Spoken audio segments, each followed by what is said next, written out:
Muy buenas tardes a los participantes. Está por iniciar el curso de bioseguridad en la prevención y control del COVID-19, al cargo de la licenciada Aimee Vélez.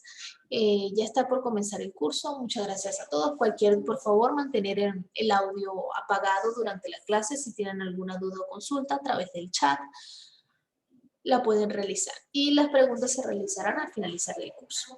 Muchas gracias. Buenas tardes a todos. Es para mí un honor estar con ustedes. Bienvenidos al curso Bioseguridad en la Prevención y Control de la COVID-19. Soy Aimee Vélez, soy interna de medicina y bueno, muchas gracias por estar hoy con nosotros y gracias a la organización también por permitirme estar con ustedes en esta oportunidad. Vamos a ver un poco acerca del SARS-CoV y la COVID-19. Lo he agrupado para que sea menos denso y podamos pasar ya de manera más rápida a la bioseguridad frente a la COVID-19. Y hablemos un poco acerca de la normativa, en especial de una resolución ministerial. Vamos a verla en su momento. Siempre es bueno que la bioseguridad esté de la mano con la normativa. Bien, a modo de introducción, les voy a poner dos titulares de esta semana, que probablemente hayan sido dos de los que más impactaron respecto al tema de la COVID-19, de esta pandemia. El día jueves salió ese titular, no, el día viernes, perdón, salió ese titular de lo que había sucedido el día jueves, ¿no?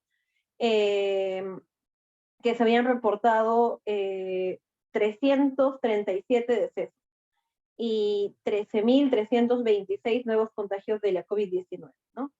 Esto es algo bastante preocupante, dado que hemos visto que poco a poco se ha ido incrementando el número de casos y el número de funciones, ¿no?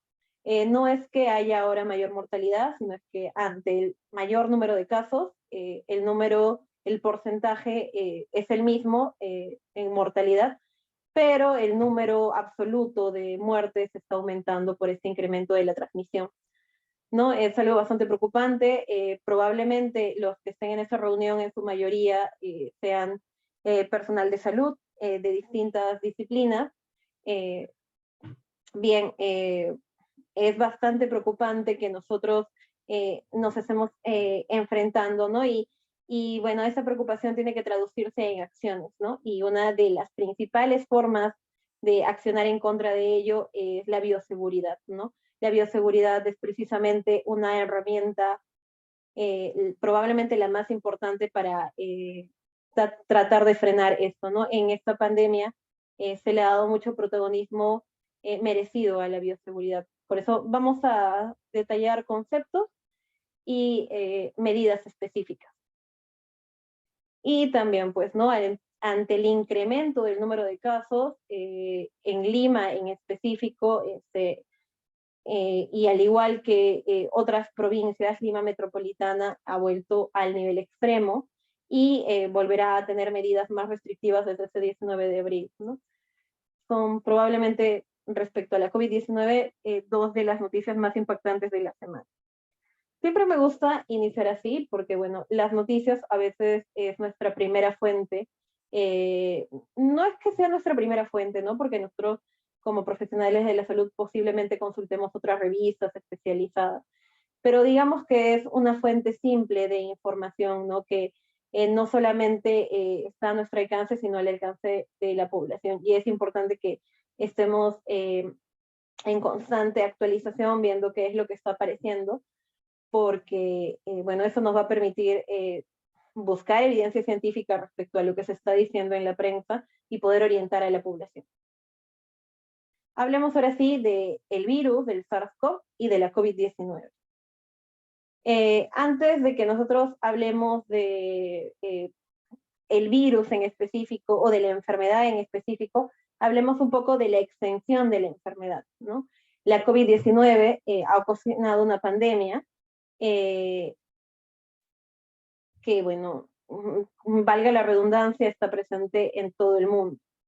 hay páginas que nos ayudan a ver el impacto de esta pandemia en el mundo. Una de ellas es el Worldometer, que bueno, nos da cifras generales, cifras mundiales sobre el número de casos de coronavirus que han habido desde el inicio de la pandemia, el número de muertes, el número de recuperados, los casos activos y, bueno, los casos que ya no están activos. Este es una actualización al día 17 de abril, es decir, el día de hoy. Vemos que a lo largo de toda esta pandemia han habido más de 140,5 millones de casos de coronavirus, ¿no? Muertes en todo el mundo registrados según esta página, encontramos 3.400.240. Y recuperados, el restante, ¿no? Un poco más de 119 millones. Casos activos al día de hoy, según esta página, 18.151.717. ¿No? Es importante que también conozcamos estas cifras, porque bueno, no solo es importante lo que pasa en nuestro país, sino lo que pasa en el mundo. Ese es un problema sui generis. Nosotros definitivamente en la humanidad nos hemos enfrentado a más pandemias, ¿no? Pero esa es una pandemia que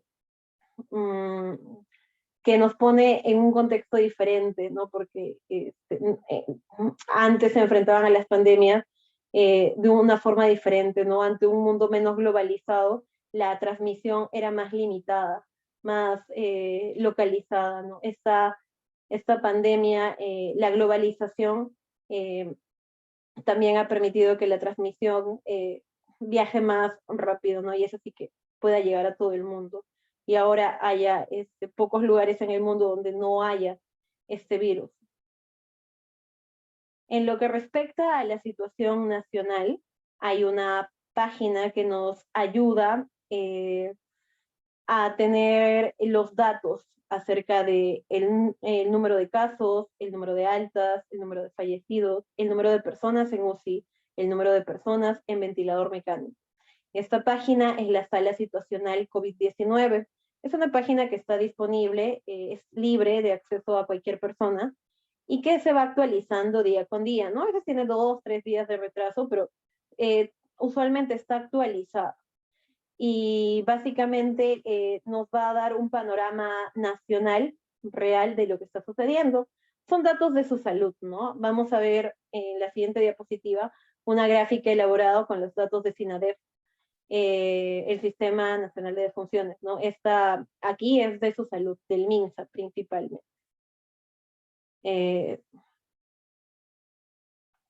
vamos a ver aquí? ¿Qué datos son importantes? Bueno, todos son importantes, pero vamos a resaltar estos.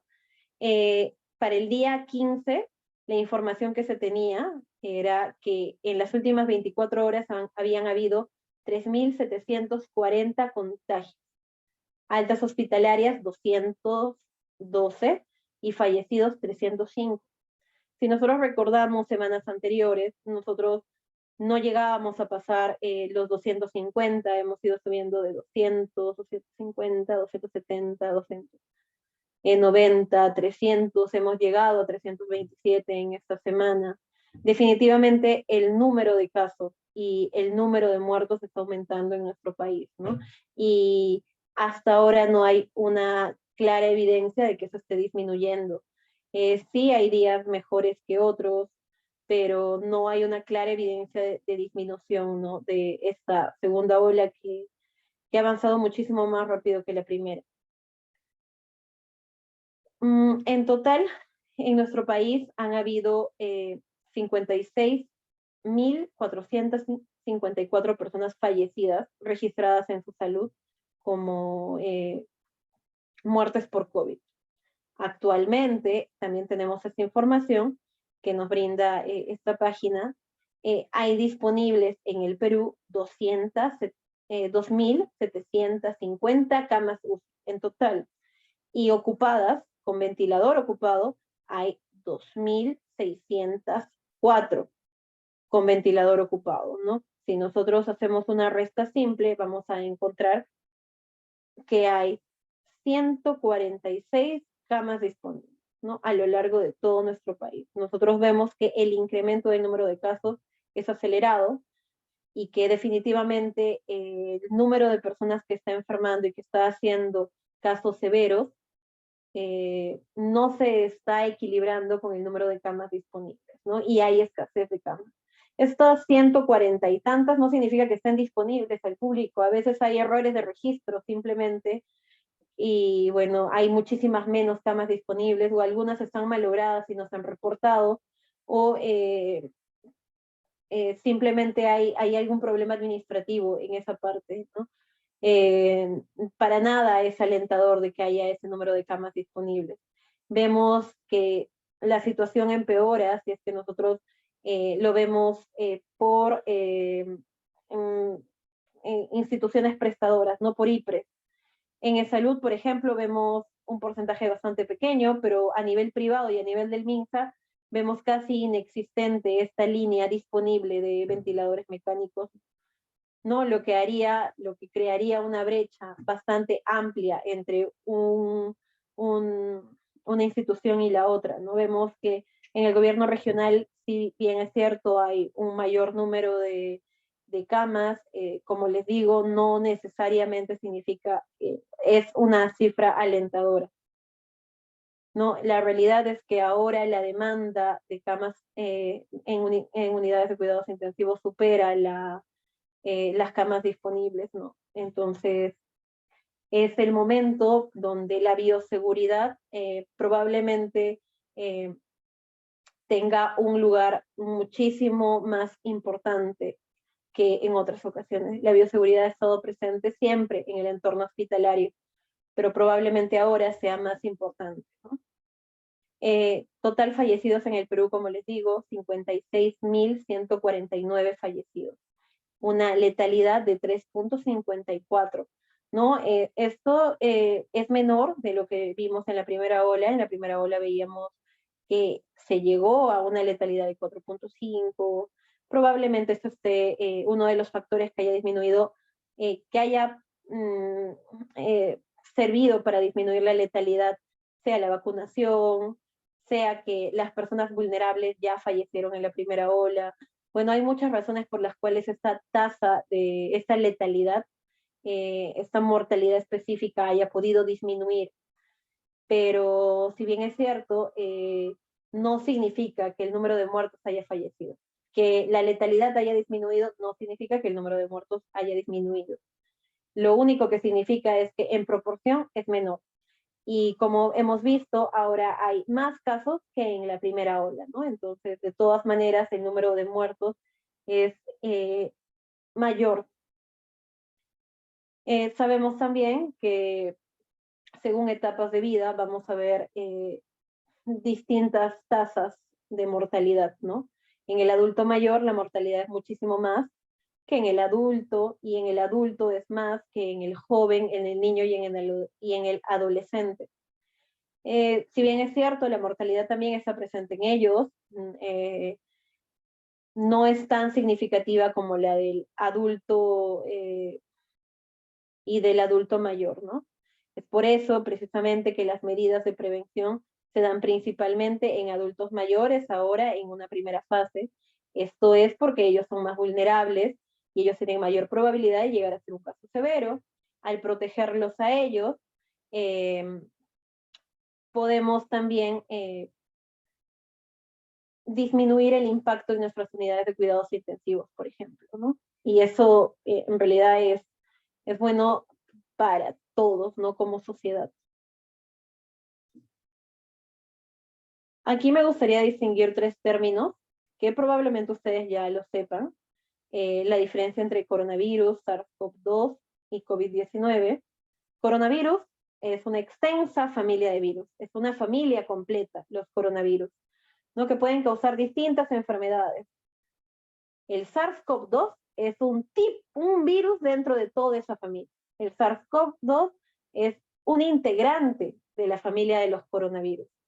Dentro de la familia de los coronavirus hay distintas subgrupos, ¿no? Uno de estos subgrupos son los beta coronavirus. El SARS-CoV-2 pertenece a los beta coronavirus. La COVID-19 es la enfermedad causada por el SARS-CoV-2. La COVID-19 es una enfermedad infecciosa que puede causar distintos cuadros, desde cuadros leves, incluso hay infecciones asintomáticas, hasta cuadros severos, cuadros graves que lleven a la muerte, ¿no? Entonces, es una enfermedad que causa cuadros distintos. Ahora bien, hablemos por separado de cada una de ellas. Los coronavirus, como les dije, es la familia, una extensa familia de virus. Dentro de esta familia de virus existen los beta-coronavirus. Acá hay 3 representantes de los beta-coronavirus. Tenemos al MERS-CoV, al SARS-CoV y al SARS-CoV-2. El MERS-CoV, el SARS-CoV y el SARS-CoV-2 fueron responsables de brotes en distintos momentos, ¿no? Desde todos estos coronavirus, estos virus integrantes de la familia de los coronavirus, surgieron después de los 2000, ¿no? Y causaron brotes en sus lugares de aparición. Por ejemplo, el MERS-CoV causó el síndrome respiratorio de Oriente Medio, ¿no? Esta enfermedad que era más grave que la COVID-19, pero que no se extendió tanto como la COVID-19 y que afortunadamente pudo controlarse. El SARS-CoV también causó una enfermedad similar a la COVID-19, que fue el síndrome respiratorio agudo severo. Es muy similar al SARS-CoV-2, precisamente por eso la similitud en el nombre. El SARS-CoV-2 es el responsable, como sabemos, de la enfermedad de la COVID-19. Los 3 tienen un origen filogenético en el coronavirus que afecta al murciélago. En el caso del SARS-CoV-2, se indica que habría un intermediario que sería el coronavirus que afecta al pangolín. La mayoría de científicos acuerdan el pangolín como probablemente el eslabón, ¿no? Entre el murciélago y el ser humano, ¿no? Pero esos son datos filogenéticos en general. Hablemos del virus en específico, que probablemente sea más importante. Como hemos dicho, es integrante de los beta coronavirus. Tiene un material genético que lo identifica. Este es el ARN de cadena simple.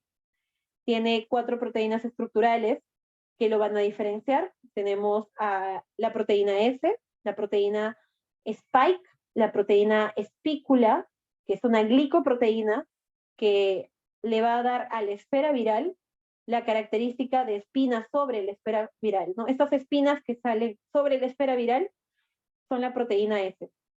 Esta proteína S es muy importante porque va a funcionar como una llave de ingreso al organismo, ¿no? Cuando se encuentra con el receptor ECA2, la proteína S se va a unir al receptor ECA2 y de esta manera va a ingresar por endocitosis a la célula. De esta forma va a ocurrir la replicación y va a haber el aumento de carga viral en el organismo y se va a causar la enfermedad. Pero la proteína S no está sola. Está también la proteína M, que es una proteína de membrana, la proteína E, que es la proteína de la envoltura, y la proteína N, que está junto a su material genético, ¿no? Y como ya hemos dicho, es un ARN de cadena simple. ¿Cómo es que se transmite este virus?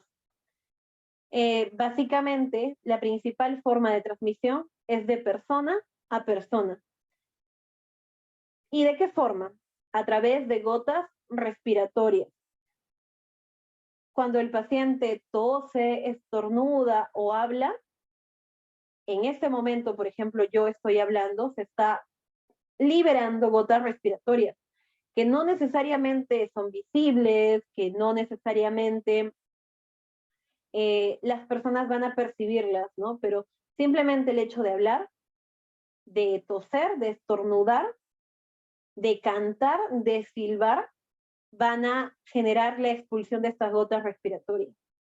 Estas gotas respiratorias aproximadamente pueden viajar 2 metros en promedio y podrían entrar en contacto con un interlocutor sano, ¿no? Por ejemplo, si hay una persona que está enferma y que comienza a hablar con una persona sana, las gotas respiratorias de la persona infectada pueden viajar y llegar a sus mucosas.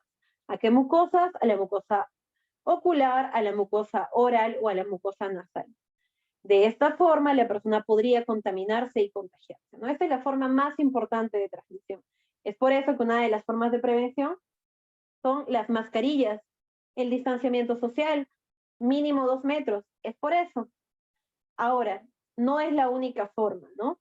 Sabemos que las mascarillas no son perfectas, que las personas no las saben utilizar, ¿no? Y el hecho de utilizar una mascarilla no me protege al 100%. Ustedes deben de haber visto en la calle, hay personas que se bajan la mascarilla justo para hablar, para toser, y bueno, en realidad esto es bastante absurdo, ¿no? Porque es lo que queremos evitar, la producción de gotas respiratorias en el ambiente. Pero no solamente hay gotas respiratorias, estas gotas que son grandes, pesadas, también hay partículas que se liberan de nuestra respiración que son menos pesadas y que se van a quedar suspendidas en el ambiente. Estas partículas van a quedarse por más tiempo y principalmente en espacios cerrados. Es por eso que una de las formas de prevención es evitar los lugares atiborrados de personas o evitar los espacios cerrados, ¿no? Procurar ventilar.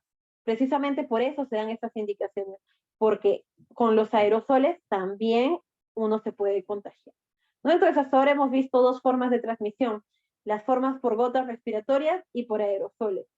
Ahora, esas son las dos formas más importantes, pero también existen otras. Por ejemplo, la de los fomites.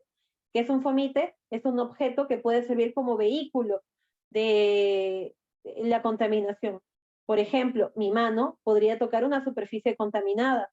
Mi mano la podría llevar a mi cara, ¿no? Y, por ejemplo, me sobo el ojo y podría llevar cierta carga viral a mi mucosa ocular y de esta manera podría contagiarme, ¿no? ¿Qué otras cosas podrían ser billetes? Podrían ser hojas, podrían ser bebidas, comidas de la calle, que si bien es cierto, la transmisión de esa forma es muchísimo menor, pero es importante tenerla en cuenta. Más cuando hay tanta transmisión como ahora, ¿no? Probablemente por la aparición de las nuevas variantes. Vamos a hablar un poco de eso también. Las nuevas variantes en el Perú se ha informado, se informó, si no me equivoco, en febrero, la presencia ya de la variante británica, en marzo la presencia de la variante brasilera, que, bueno, son la forma coloquial de estas nuevas variantes, ¿no? La británica del SARS-CoV-B117 y la brasilera del SARS-CoV-P1. Estas dos son variantes que, bueno, nosotros sabemos, primero es importante decir que las mutaciones, las variantes, aparecen de forma espontánea. Las variaciones son el mismo virus con mutaciones. Ahora, como les iba diciendo, las mutaciones aparecen de forma espontánea en los virus. Los científicos, las personas que conocen un poco de virología, sabían que eso iba a pasar, sabían que la COVID iba a mutar, sabían que iban a aparecer nuevas variantes. ¿Qué es lo que pasa? ¿Recuerdan ustedes el número de personas que habían contraído la enfermedad a lo largo de toda la pandemia? Aproximadamente 140 millones. Si nosotros multiplicamos esos 140 millones por el número de replicaciones, de multiplicaciones virales en el organismo de una sola persona, vamos a obtener un número muy grande. Ese número sería el número total de replicaciones que ha tenido el virus. Cuando algo sucede muchas veces, suelen haber fallas, y esta no es la excepción. En la replicación suele haber fallas, y cuando esas fallas, algunas veces esas fallas son tan insignificantes que no aportan ni restan nada. En algunas ocasiones esas fallas pueden beneficiar al virus o pueden perjudicar al virus. Cuando perjudican al virus, esas variaciones van a desaparecer, esas variantes van a desaparecer. Pero cuando favorecen la transmisión del virus, se van a extender. Precisamente por una lógica de selección natural. ¿Y qué es lo que va a pasar? Van a aparecer nuevas variantes con mayor capacidad de transmisión Y eso es preocupante porque se va a requerir una menor exposición para contraer la misma enfermedad, ¿no? Entonces es algo que quizás no se entienda ahora. Ahora necesitamos medidas más extremas incluso que al inicio, porque es muchísimo más fácil contagiarse que antes. ¿Y cómo funciona eso? Veamos aquí dos ejemplos que nos van a ayudar a entender, ¿no? Cómo funciona el aumento de la transmisión de las nuevas variantes. Veamos aquí, este primer gráfico es el número de nuevos casos confirmados diarios por millón en Reino Unido. ¿Qué podemos notar? Notamos que ellos, desde el inicio de la pandemia, no aumentaron mucho el número de casos, ¿no? En realidad, digamos que pudieron controlar de forma rápida toda la primera parte de la pandemia, toda la primera parte del 2021. ¿Qué pasó? Aproximadamente en los últimos meses del año 2020, ellos comenzaron a presentar un incremento en el número de casos.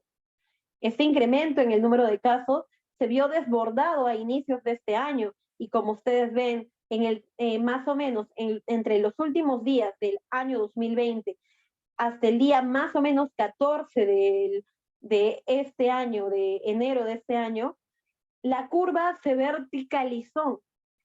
Hubo un aumento acelerado del número de casos. Miren, ustedes pueden ver desde 200 casos nuevos diarios por millón de personas hasta más de 800 nuevos casos confirmados por millón de personas.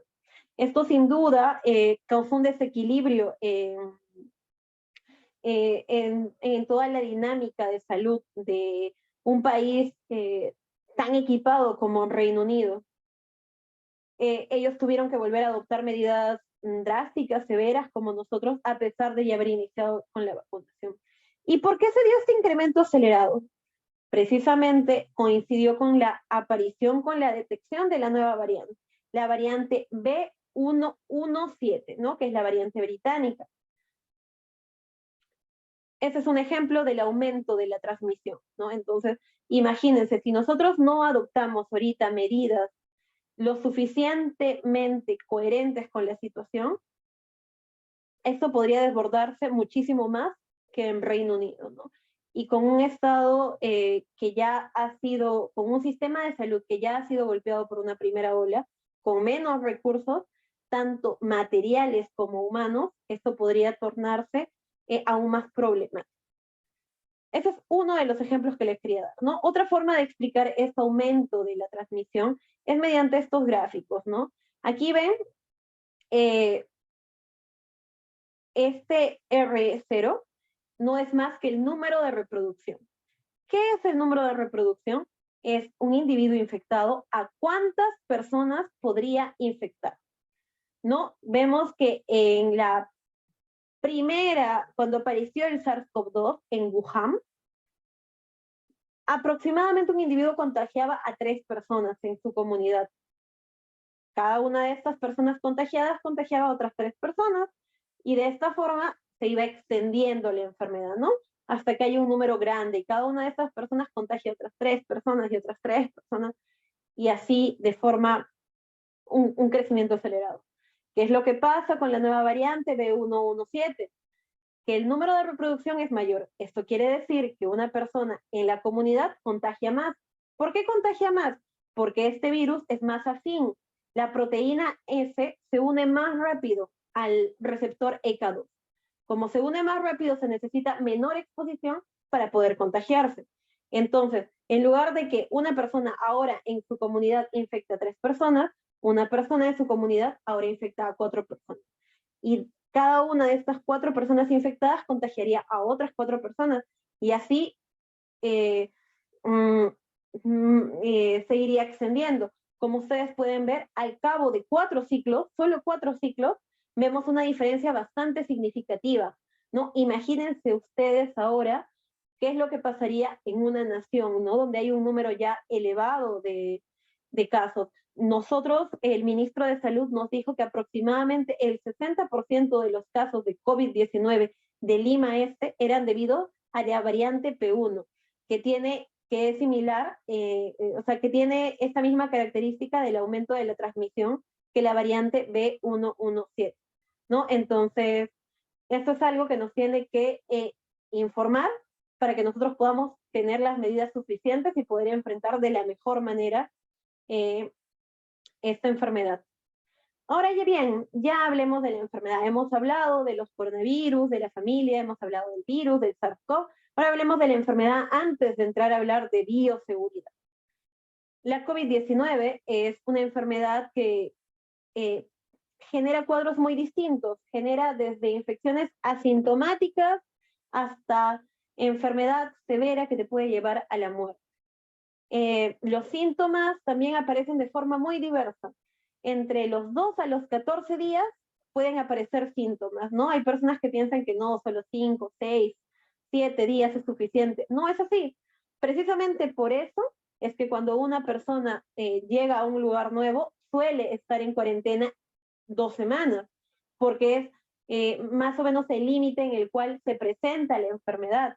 Si una persona no cumple con este tipo de medidas, podría contagiar a personas vulnerables o a personas que no sabemos que son vulnerables, ¿no? No siempre es muy evidente, no siempre la persona vulnerable va a ser el anciano, obeso, con diabetes e hipertensión. No siempre también una persona con esas características, como les estoy mencionando, va a necesariamente hacer un caso severo, pero tiene mayor probabilidad, ¿no? Y como a donde iba es que no siempre la persona vulnerable va a ser el ancianito, la persona obesa. Podría ser una persona que nosotros no sabemos que tiene un estado inmunitario debilitado, ¿no? Por alguna enfermedad. De hecho, los casos en jóvenes, en niños, en adolescentes que se han presentado, generalmente son personas que no sabían que eran vulnerables o personas que sí ya tenían historia vulnerable, pero el mensaje sería guardar estos 14 días, ¿no? Cuando se pueda haber estado expuesto a este virus. Las personas con síntomas van a presentar distintas características, ¿no? Los receptores ECA2, que son los que, digamos, la puerta de ingreso a nuestro organismo, están en distintos tipos de tejidos, en distintos órganos. Por lo tanto, van a ocasionar distintos síntomas. Por ejemplo, en el sistema respiratorio va ahí a haber receptores ECA. ¿Qué va a ocasionar? Tos, dificultad para respirar, congestión nasal, dolor de garganta. También va a haber en el sistema digestivo, que va a ocasionar náuseas o vómitos, diarrea. ¿Qué va a ocasionar en tejidos especializados también? Por ejemplo, va a ocasionar anosmia, ageusia. Eso es muy importante, estos dos, porque son muy particulares de la COVID-19. Si bien es cierto, no solamente aparecen en la COVID-19, una persona que tiene estos dos síntomas es muy probable que tenga COVID-19. Es casi patognomónico, ¿no? ¿Qué es la anosmia? La anosmia es la pérdida del olfato, la ageusia es la pérdida del gusto. También se van a presentar síntomas generales como dolores musculares y corporales, se van a presentar fatigas, dolores de cabeza, fiebres o escalofríos, ¿no? Y fiebres de distintos tipos. Fiebres constantes, fiebres que ceden rápidamente, que aparecen solo por un día y desaparecen, fiebres que perduran más de 3 días y que no disminuyen ni siquiera con paracetamol, con medios físicos, que no disminuyen. Entonces, como bien les estoy diciendo aquí, la forma de presentación es muy distinta. Esta lista de síntomas lo saqué del Centro de Control de Enfermedades de los Estados Unidos y como se indica en la misma página, definitivamente esta lista no tiene todos los síntomas posibles.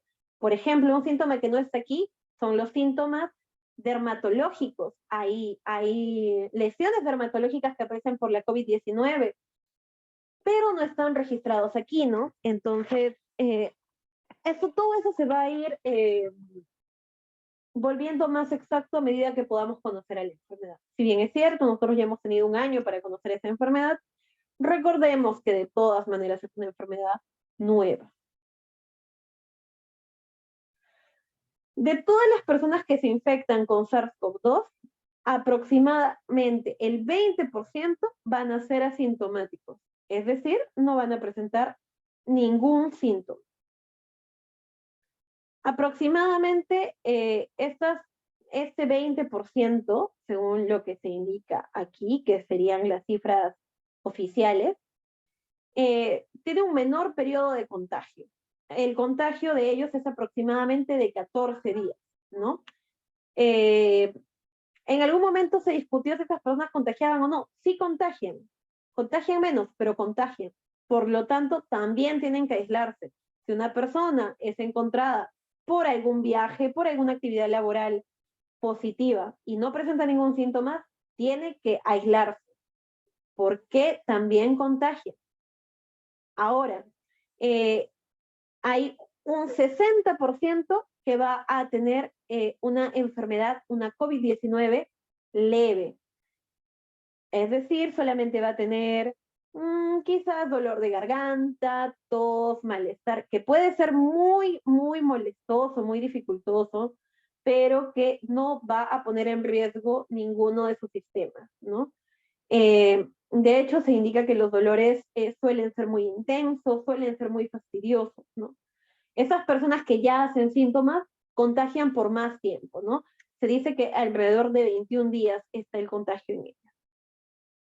Hay de todo este 100%, un 15% que van a ser síntomas moderados. ¿A qué llamamos síntomas moderados? Llamamos, por ejemplo, a la fiebre persistente, a cierta dificultad en reposo para respirar. Eso ya son síntomas, especialmente cuando están apareciendo, son síntomas moderados que podrían estar indicándome una posibilidad de la aparición de un estado grave o crítico, ¿no? Entonces, es por eso que cuando una persona tiene sospecha de COVID-19, tiene que monitorizar sus síntomas. Sí, tiene que aislarse, pero no tiene que solamente aislarse, sino también monitorizar. Monitorizar temperatura, monitorizar saturación de oxígeno, monitorizar la saturación de oxígeno cada 12 horas, la temperatura cada 12 horas también, si tiene dolor de garganta, si tiene tos, dificultad para respirar en el reposo, todo eso se tiene que registrar, ¿no? Y ahora, también hay un 5% que desgraciadamente va a llegar a ser un caso severo, un caso grave o un caso crítico. Estos casos son precisamente los que terminan en unidad de cuidados intensivos. Es importante que nosotros entendamos que si bien es cierto, 5 no parece un número tan grande, pongamos ese 5% en la gran cantidad de personas que se están contagiando, en la gran cantidad de casos activos que hay ahora. El número, ese 5%, se va a tornar un número absoluto muy grande. Entonces, comparémoslo con los recursos que tenemos, comparemos con las camas disponibles que tenemos y definitivamente va a haber un desequilibrio.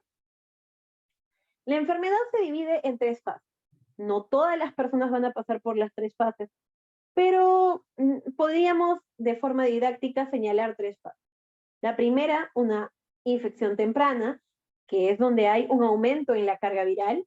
La segunda, una fase pulmonar, donde la carga viral comienza a disminuir y comienza a aparecer la respuesta inflamatoria. La respuesta inflamatoria es la respuesta de mi organismo ante el ingreso del virus. La respuesta de cada uno de sus organismos ante la presencia del virus, eso es una respuesta inflamatoria. No está relacionada con la respuesta inmunológica, ¿no? Pero en una estadio 3 se da una etapa hiperinflamatoria, donde la respuesta es desproporcionada, donde ya casi no hay virus, donde la carga viral ha disminuido, pero la respuesta inflamatoria es muy grande. Esta respuesta inflamatoria exagerada, esta tormenta de citoquinas, es lo que en su mayoría causa los casos severos. En la infección temprana vamos a ver tos, malestar general, fiebre que puede ser por 1 o 2 días, diarrea, dolor de cabeza. En la etapa pulmonar vamos a ver hipoxia, dificultad para respirar, que son síntomas más moderados. Y en la etapa 3 ya los síntomas que ya son de alerta, como la desaturación, el shock. De hecho, las personas tienen que ir a los hospitales dependiendo a si tienen una saturación menor de 93% a nivel del mar. Bueno, dependiendo también de la saturación que ellos usualmente manejen, dependiendo de los factores de riesgo que tengan, dependiendo de si han tenido fiebre sostenida por más de 3 días, dependiendo si tienen un trastorno del sensorio que podría traducirse en una desorientación, en un estado de somnolencia continuo. Esos son estados de alerta para que puedan llevar a sus familiares a los centros de salud, ¿no? Porque es probablemente un caso severo, un caso moderado quizás, pero que va a requerir un soporte hospitalario. El problema, como les mencionaba ahora, es que la oferta es muchísimo menor que la demanda. Pero bien, no todas las personas van a pasar por estas fases antes de pasar a la siguiente diapositiva. Los asintomáticos, por ejemplo, no pasan no, hacen carga viral, disminuyen, pero no hay síntomas. Los de síntomas leves probablemente solamente como una fase 1. No todos van a pasar por las 3 fases. Pero sí hay un grupo de personas que tienen mayor probabilidad de hacer un caso severo. ¿Quiénes son estas personas? Son las personas mayores, adultos mayores, las personas que tienen enfermedades inflamatorias como la obesidad, como el síndrome metabólico, las personas que tienen comorbilidades como hipertensión arterial, diabetes mellitus, que nosotros sabemos que además del deterioro funcional, del deterioro de los órganos, se va a presentar una afectación del sistema inmunológico, ¿no? Entonces, eso hace mayor riesgo incluso.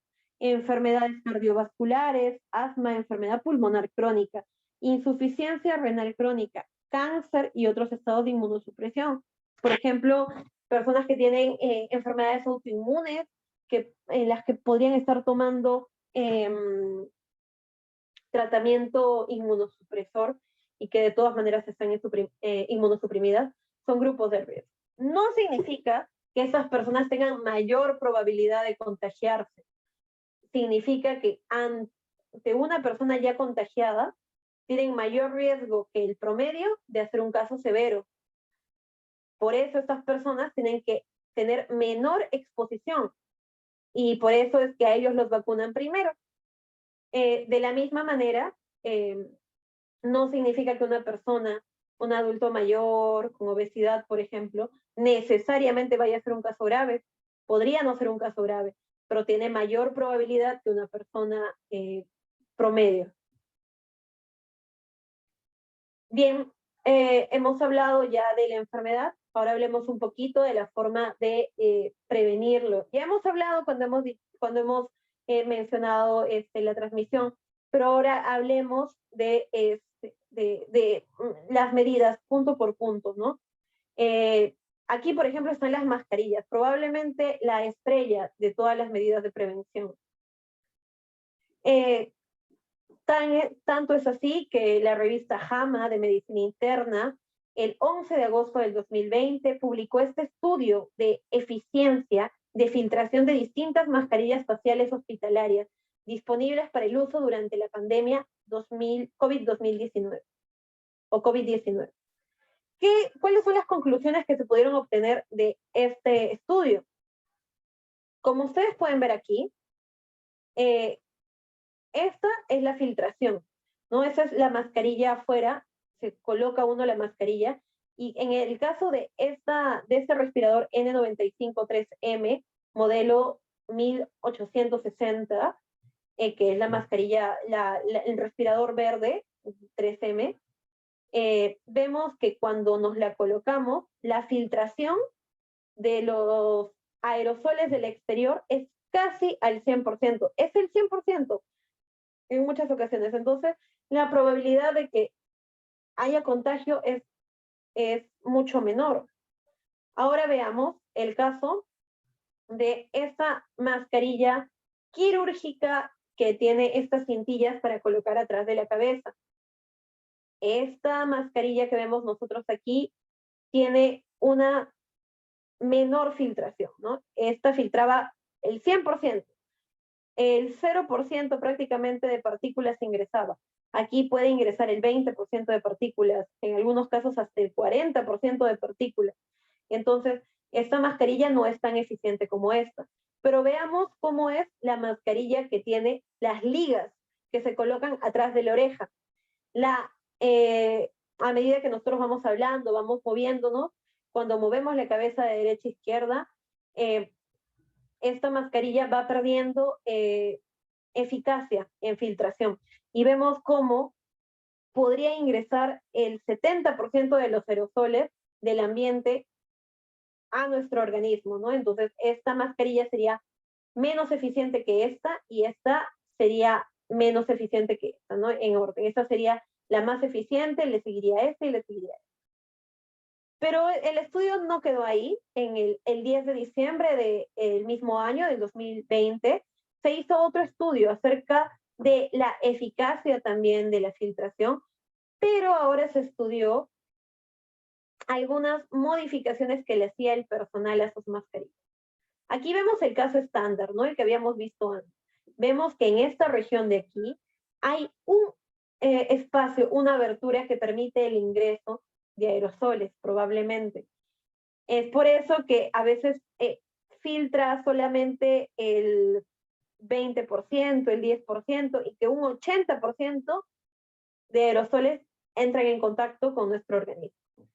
¿Qué pasa cuando se hace un nudo aquí, en la región próxima al lateral de la mascarilla? ¿Qué es lo que sucede? Como vemos, esta abertura disminuye su calibre y se hace más cerrada a nuestra cara, ¿no? Entonces, ¿qué vemos? Que la eficiencia aumenta, que ya no llega, ya cuando se mueve la cabeza, cuando se está en el actuar normal, ya no llega al 80% de aerosoles que ingresan al organismo, sino ahora el 70, el 60, el 40. Es menor el ingreso de aerosoles al organismo, pero de todas maneras es elevado. Ahora, ¿qué vemos? Que cuando hay una combinación de la mascarilla quirúrgica con la mascarilla de tela, la filtración es bastante buena. Y esta combinación en un espacio abierto podría hacer muy buena protección a las personas, incluso similar a la de una mascarilla N95. Obviamente esto no va a pasar en una sala de unidad de cuidados intensivos, ¿no? Porque son espacios cerrados, y este 20% que expone podría ser perjudicial, pero sí para un espacio abierto, sí para una persona que hace trabajo administrativo, por ejemplo, ¿no? Entonces, como sabemos que los recursos son escasos y que según la normativa que vamos a ver más adelante, a ciertas personas solamente se les otorga una mascarilla quirúrgica para protegerse, lo ideal sería que lleven su mascarilla de tela y así puedan aumentar la protección que tengan, ¿no? En general, las medidas de prevención que nosotros vamos a encontrar, miren, ese es un afiche que sacó la CDC en relación a las medidas que adoptamos frente a las nuevas variantes. Básicamente es lo mismo de siempre, es lo que indica el CDC. ¿Qué? Usar mascarilla, mantener una distancia entre las personas, evitar multitudes y ponerte la vacuna cuando esté disponible. Pero ahora, frente a las nuevas variantes, como les indico, una mascarilla simple sola no es suficiente. Es mejor acompañarla de una mascarilla de tela o de colocarse un respirador NK95 o una N95, ¿no? Bien, el último punto de la ficha anterior decía ponerse la vacuna cuando esté disponible. Eso es muy importante. A veces nosotros vemos cuadros como estos, en los cuales nos demuestra que hay vacunas que tienen el 95% de eficacia y otras que tienen el 79% de eficacia. Y nosotros decimos, no, yo no voy a aceptar vacunarme con esta del 79 porque voy a esperar a que llegue la del 95. Ese es un error. Eso es un error bastante grande. Lo que nos conviene es vacunarnos con la vacuna disponible lo antes posible. Las vacunas previenen no tanto la transmisión como los casos severos. Eso es bastante importante. Si ustedes han visto en la página del Colegio Médico, por ejemplo, hay gráficos alentadores en los cuales se ve que la mortalidad en el personal de salud vacunado ha disminuido bastante. Esto debería de servirnos como orientación para entender la importancia de las vacunas. Siempre va a haber dudas acerca de las vacunas, ¿no? De hecho, una de las dudas podría ser, por ejemplo, ¿cómo se hizo tan rápido? De repente no se ha hecho tan bien. Pero como ustedes han visto al inicio de esta disertación, a los coronavirus ya los conocíamos. No conocíamos el SARS-CoV-2, pero a los coronavirus sí. Y había tecnología ya estudiada para esos coronavirus. Ya tenían vacunas para, por ejemplo, el SARS-CoV, para el MERS-CoV, y esa tecnología ha servido para que se aceleren los procesos de la vacunación contra la COVID-19. Es muy importante que entendamos eso. Pero veamos ahorita las dos vacunas que están disponibles en nuestro país.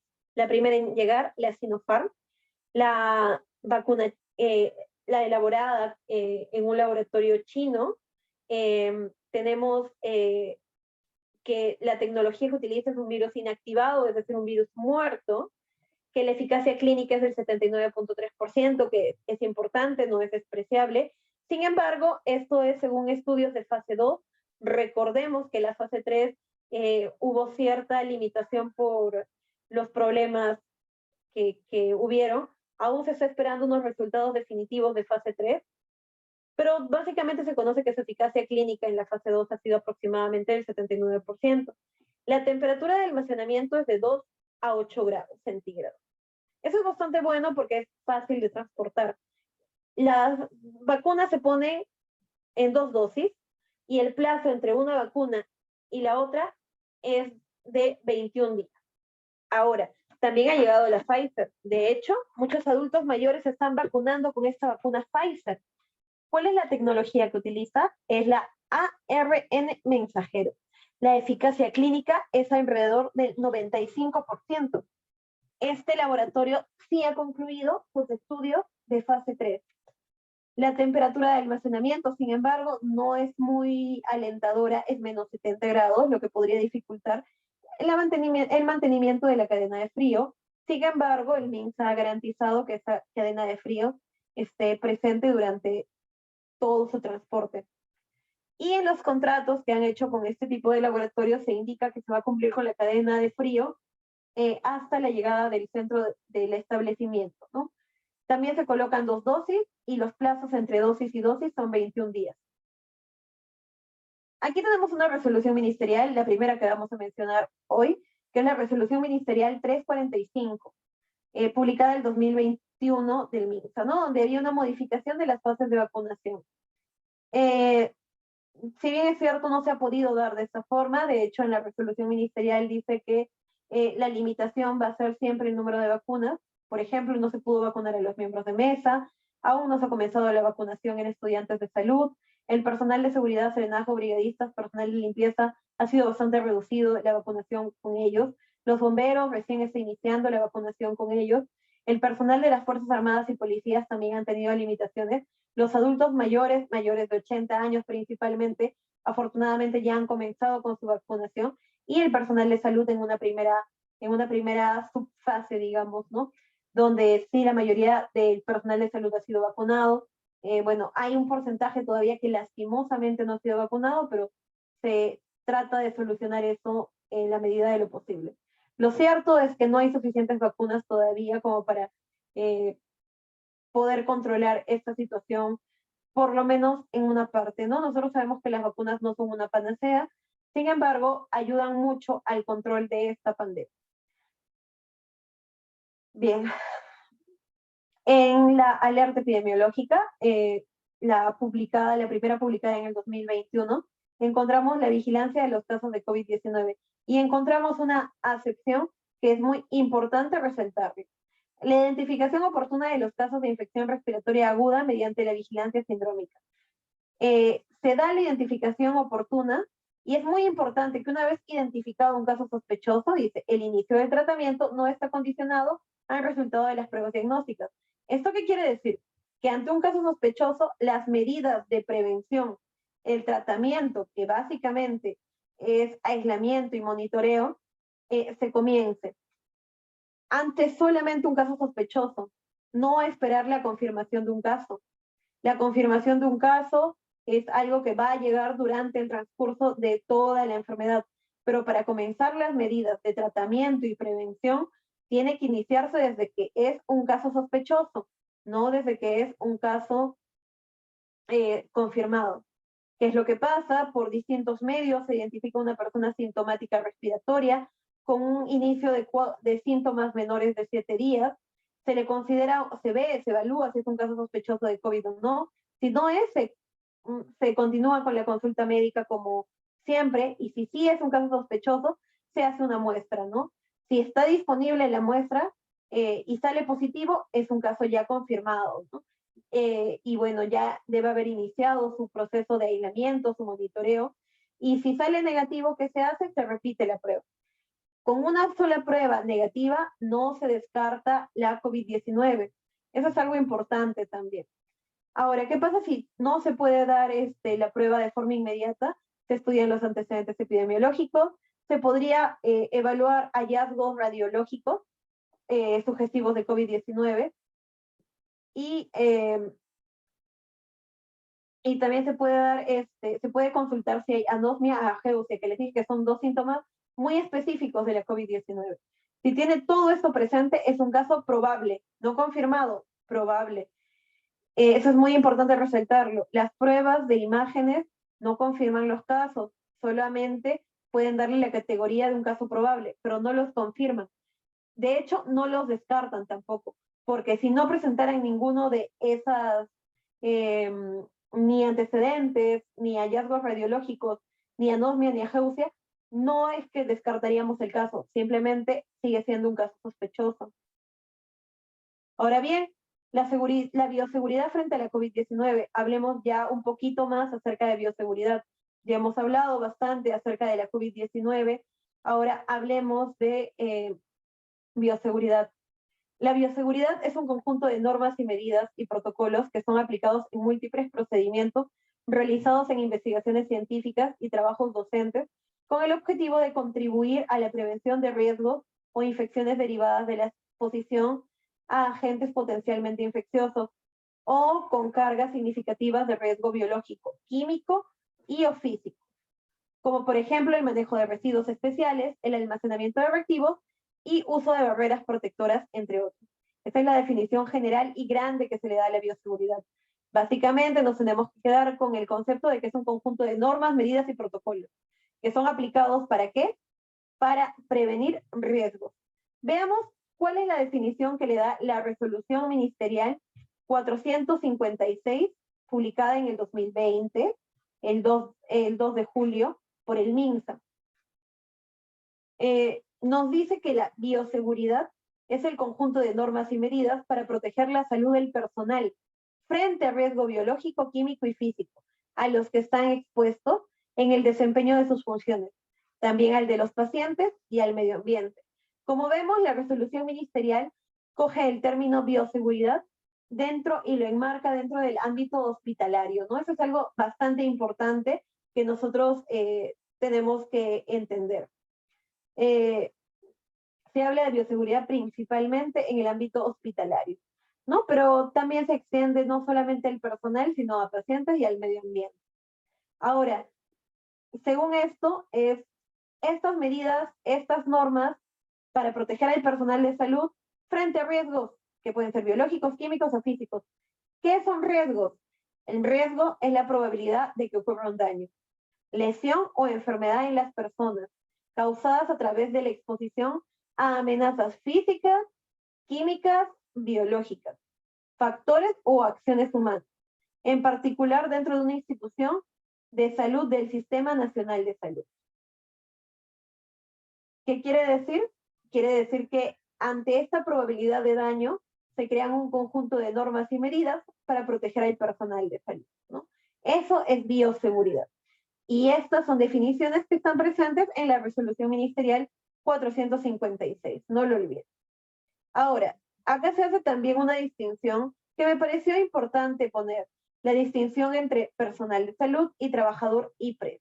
El personal de salud definitivamente son profesionales de salud, personal técnico y auxiliar asistencial de salud, ¿no? Todos los que directamente tienen que ver con la atención del paciente.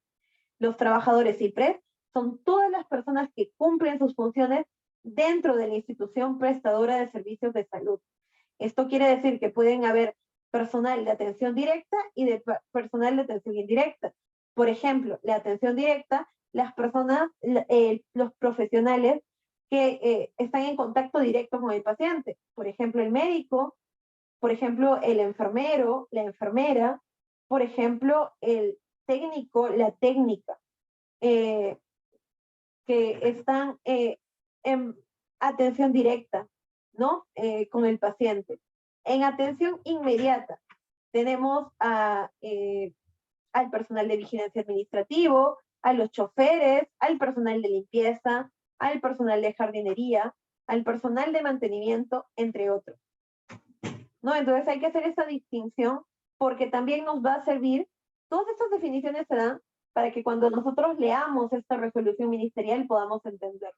Entonces, cuando se habla de personal de salud, se habla netamente de los profesionales de la salud y el personal técnico y auxiliar.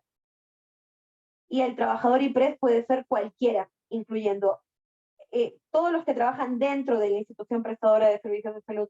Pueden ser choferes, personal administrativo, limpieza, jardinería, mantenimiento. No solo los profesionales de la salud. Otra definición que me pareció importante registrar aquí es la diferencia entre descontaminación, desinfección y esterilización. La descontaminación es la desactivación, neutralización o remoción de agentes tóxicos, generalmente por medios químicos y o físicos. Básicamente es la neutralización de agentes tóxicos, ¿no? Con medios físicos o químicos, pero no especifica que sea de objetos vivos o inanimados, ¿no? Entonces la descontaminación sería un procedimiento general. La desinfección es un proceso por el cual se mata o se destruye la mayoría de microorganismos patógenos, con excepción de esporas bacterianas. Los desinfectantes son usados sobre objetos inanimados. Aquí en la desinfección ya nos da un acápite más. ¿Cuál es? Es que es sobre objetos inanimados. ¿Por qué? Porque se van a matar a la mayoría de organismos patógenos. Una descontaminación es menos intensa, con la excepción de las esporas bacterianas, ¿no? Entonces recordemos, la desinfección sobre objetos inanimados destruye y mata a la mayoría de microorganismos patógenos, a excepción de las esporas. Ahora, hay una tercera definición que es esterilización, que básicamente es similar a la desinfección, solamente que en este proceso sí se incluye la eliminación de esporas bacterianas y se puede lograr por diferentes métodos, ¿no? Que pueden ser físicos o químicos. Y ahora sí, hablemos de normativa. Tenemos el tiempo suficiente como para poder hablar de normativa de forma detallada, ¿no? Y eso es importante, porque la bioseguridad tiene que estar de la mano con las normas. Ahora, yo les voy a presentar evidentemente las normas del Ministerio de Salud. Sin embargo, en cada institución donde ustedes laboren, van a tener una adecuación de estas normas, ¿no? ¿Por qué? Porque contamos con recursos diferentes dependiendo del centro donde se elabore, dependiendo del nivel, si es un centro de primer nivel de atención, un centro de tercer nivel de atención, van a tener distintos tipos de recursos. Por lo tanto, van a tener distintos tipos también de formas de aplicar estas normas, ¿no? Otra cosa es de que la exposición va a ser distinta. Todas las medidas de bioseguridad van a estar enfocadas de acuerdo a la exposición, al riesgo que pueda presentar el personal de salud. Entonces, no solamente vamos a ver normativa del MINSA y eso se va a cumplir a rajatabla, va a haber normativa también estricta de los establecimientos, normativas orgánicas, van a haber también normativas más generales, como son las recomendaciones que da la Organización Mundial de la Salud, el CDC y otras instituciones.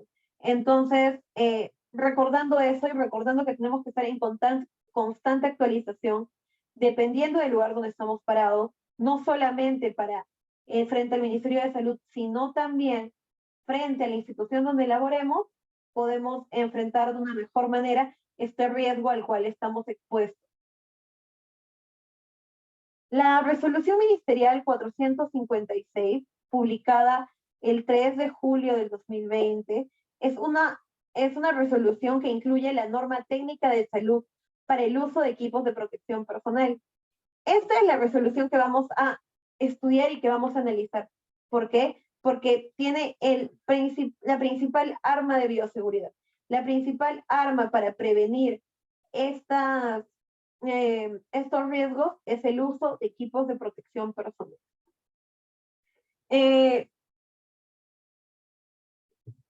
Esta resolución está publicada y está disponible de forma libre en la plataforma digital única del Estado peruano, ¿no? Entonces ustedes pueden acceder a ella sin ningún problema, y no solo a eso, sino a otras normativas sobre el coronavirus. Bien, veamos. Acá vamos a ver primero un concepto que está dentro de esta normativa, no olviden, es la normativa 456. La normativa 456 nos dice que los equipos de protección personal se definen como dispositivos, materiales e indumentaria personal destinados a cada trabajador para protegerlo de uno o varios riesgos presentes en el trabajo y que pueden amenazar su seguridad y su salud. ¿Qué son? Son dispositivos, materiales e indumentarias que nos van a proteger de ese riesgo que está presente, ¿no? Entonces van a ser herramientas de bioseguridad. Ahora, es una alternativa temporal y complementaria a otras medidas. ¿Esto qué quiere decir? Que no es que el uso de equipos de protección personal me exima de la responsabilidad de cumplir con otras medidas preventivas de carácter obligatorio colectivas, como el distanciamiento social. El personal de salud también tiene que cumplir con el distanciamiento social, también tiene que evitar las reuniones, tiene que usar mascarilla siempre que esté en lugares comunes, tiene que mantener su distancia de 2 metros. ¿Por qué? Porque esas son medidas complementarias, no son medidas únicas, son medidas complementarias. Entonces, recordar eso, ¿no? A veces es un poco difícil que nosotros entendamos eso, a veces creemos que el mandilón, la mascarilla, nos da una inmunidad completa, y no es así. No, es muy importante entenderlo. Ahora, ¿qué compone este equipo de protección personal? ¿Cuáles son estos dispositivos, materiales e indumentarias que forman parte del equipo de protección personal, o también llamado en otros países EPI, equipos de protección individual? Uno es esto que tiene la señorita que está aquí en la imagen, que es un mandilón o un traje protector completo, como el mameluco. Ustedes deben de haber visto el mameluco, ¿no? Que tiene la parte que cubre también la cabeza, que cubre mayor parte del cuerpo, que es completo, ¿no? Los miembros inferiores también completos, todos son cubiertos, ¿no? Y que es una alternativa, o el mandilón o el traje protector completo. Otro elemento es el delantal, que también es una posibilidad. El respirador N95 o equivalente en filtración. Nosotros ya sabemos a qué nos referimos cuando hablamos de filtración. El respirador N95 es un equipo de alta filtración. Hemos visto que filtra casi el 100% de los aerosoles externos, de los contaminantes externos. Entonces, es un elemento muy positivo dentro de estos equipos de protección personal. La mascarilla quirúrgica, que ya hemos visto que tiene limitaciones respecto a la protección. De hecho, las mascarillas quirúrgicas no están diseñadas para proteger al individuo que la porta, sino a los individuos que están en su entorno. ¿No? Eso lo vamos a ver en una diapositiva más adelante porque es parte de esta normativa 456. Los protectores oculares son importantes porque, como les menciono, la forma de contagio es entre de persona a persona. Y cuando hay una mucosa expuesta, hay peligro de que las gotas respiratorias, los aerosoles ingresen por estas mucosas, ¿no? Entonces es muy importante en la utilización de protectores oculares y no solo eso, sino protectores faciales también, ¿no? Los protectores faciales son protectores que nos van a permitir cubrir la mayor porción de la cara, ¿no? Lo que no nos tiene que eximir de utilizar mascarilla, ¿no? Mínimamente mascarilla. Es bastante curioso que en algunos lugares se crea que solamente la careta es suficiente para proteger. Ustedes han visto que entre la careta y la cara definitivamente hay un espacio libre y la transmisión no solamente se da por gotas respiratorias, hemos dicho, se da también por aerosoles. De todas maneras existe la posibilidad de contagio con solamente una careta. La probabilidad de contagio es alta, pero bueno, desafortunadamente en nuestro medio se ve esa alternativa incluso en la televisión. Los guantes es parte del equipo de protección personal, especialmente cuando se realiza un procedimiento, ¿no?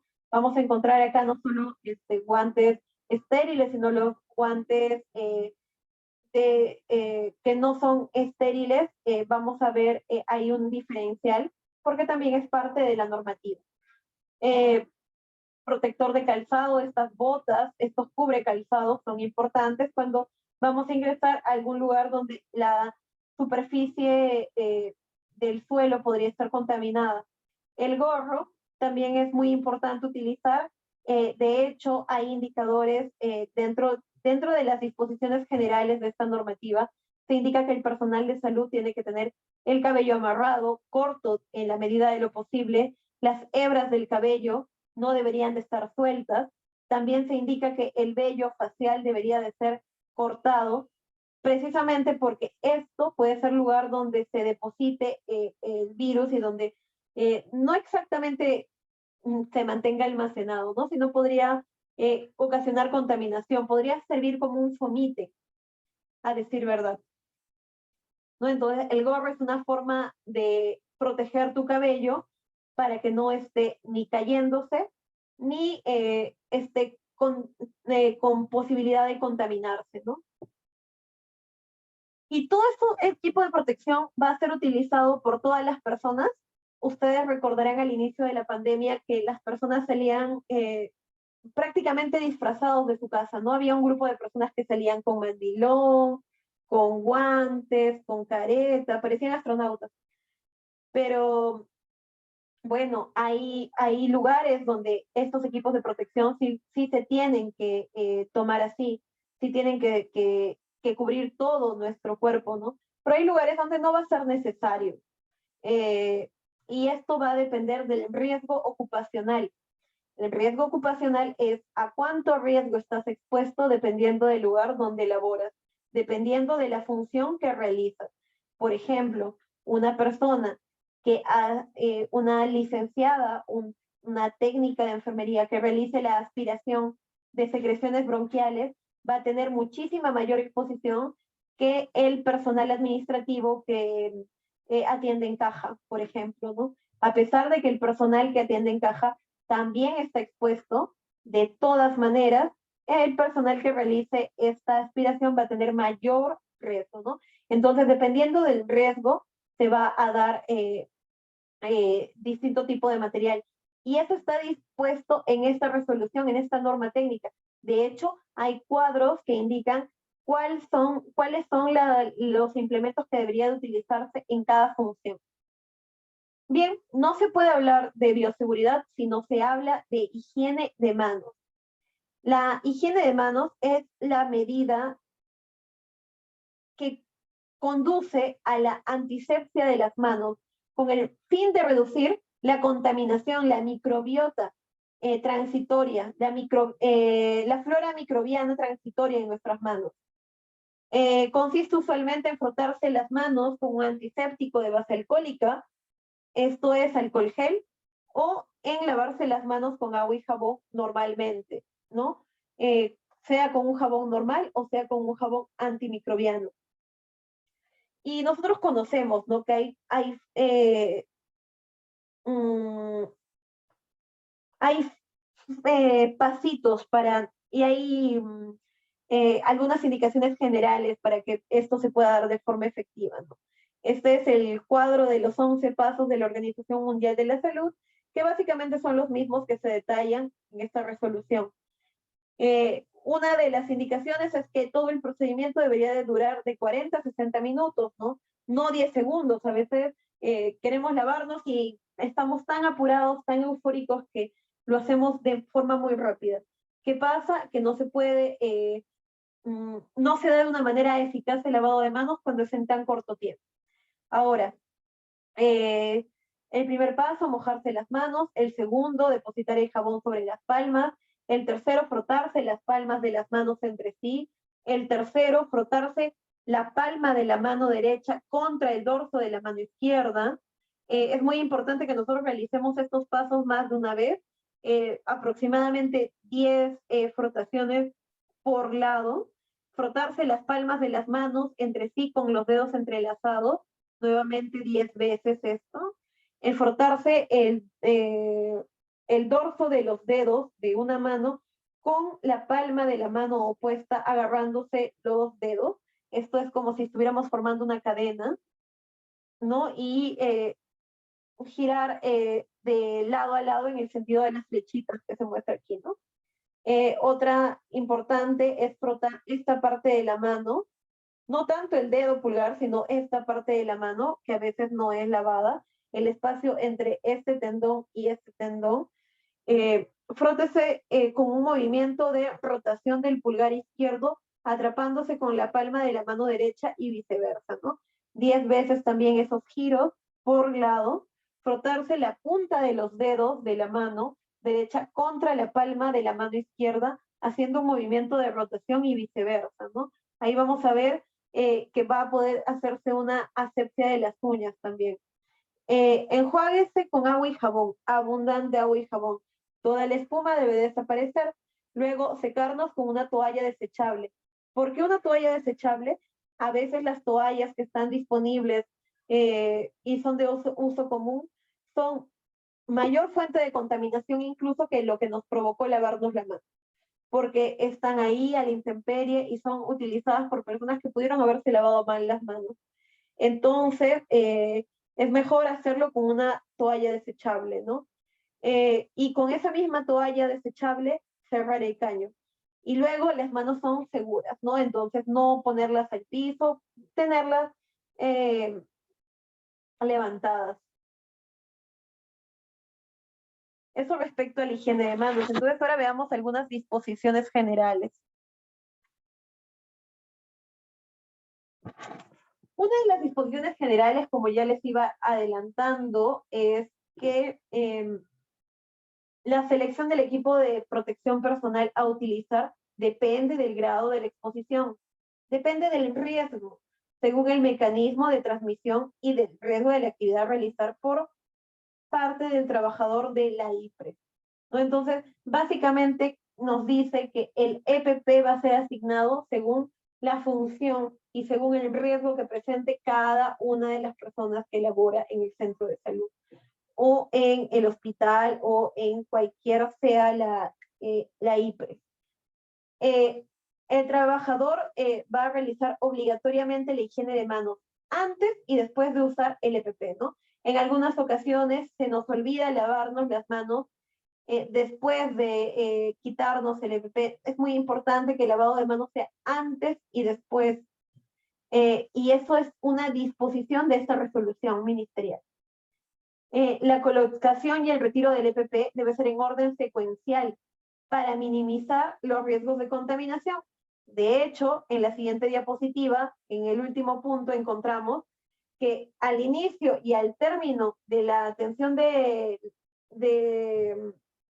salud del paciente, tiene que haber un supervisor que verifique cada componente del EPP y tiene que supervisar también, es lo recomendable, que haya cumplido con los pasos tanto de la colocación como el retiro del EPP, ¿no? Entonces, es muy importante esto, no tomarlo a juego. Si bien es cierto, esto del supervisor usualmente es entre compañeros y no va a haber una forma tan estricta de medirlo, es importante que nosotros nos retroalimentemos respecto al uso del EPP. El uso del EPP parece más simple de lo que es. No colocarse un mandilón, sacarse un mandilón sin contaminarse, es más difícil de lo que parece, ¿no? Ustedes deben de haberlo experimentado, ¿no? Especialmente cuando hay fluidos sobre este equipo de protección personal, uno tiene que tener mayor cuidado para no contaminarse a la hora de sacarlo. También es una disposición que les había adelantado, llevar el cabello recogido. El rostro tiene que estar libre de vello facial. Las hebras de cabello, joyas, lentes, cualquier otro elemento ubicado entre el respirador y la mascarilla, entre el respirador y el rostro, o la mascarilla y el rostro, va a obstaculizar y esto va a ser indebido, ¿no?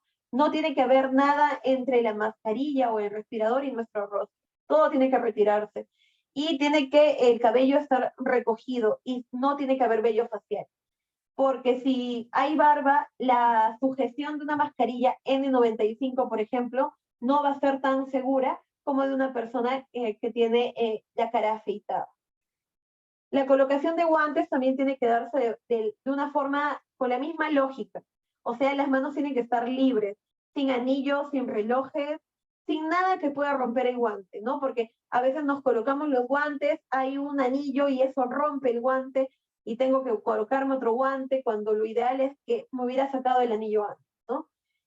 Las uñas tienen que estar cortas, las uñas también pueden cortar y pueden dañar incluso al paciente en el procedimiento. Y no solamente cortas según la perspectiva tuya, ¿no? Hay una indicación en esa resolución ministerial que indica que no tiene que ser más de 0.5 milímetros de lecho unguial, ¿no? Entonces, no superior a ello. Entonces, está bien claro, es objetivo, ¿no? Quizás a algunos les parezca exagerado, pero es lo que se tiene que hacer, porque entre las uñas también se puede almacenar esos contaminantes. Y no tiene que haber esmalte. El esmalte podría estar escondiendo también contaminación. Y bien, comencemos ahora a ver algunos cuadros que aparecen en esta resolución 4, 5, 6. Nos queda media hora, vamos a poder analizar varios de estos cuadros.